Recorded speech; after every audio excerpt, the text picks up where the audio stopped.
In this video, I'm going to show you how to delete your search history on Safari on your Mac or Apple product. Really, really simple to do. It only takes a couple steps.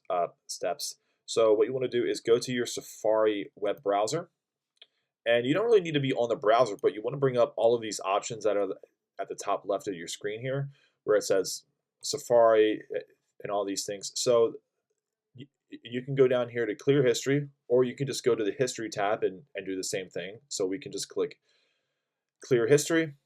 And this is just going to give you parameters as far as how far back into your history that you want to go into. So you can choose an hour today, or really specify what you want to do here. So I'm just going to choose the last hour of search history. I don't even think I've ever been on that I've been on this today. So after you choose what you want to choose, you just hit clear history, and your history is cleared. Hope you guys found this useful, and we'll see you in the next video.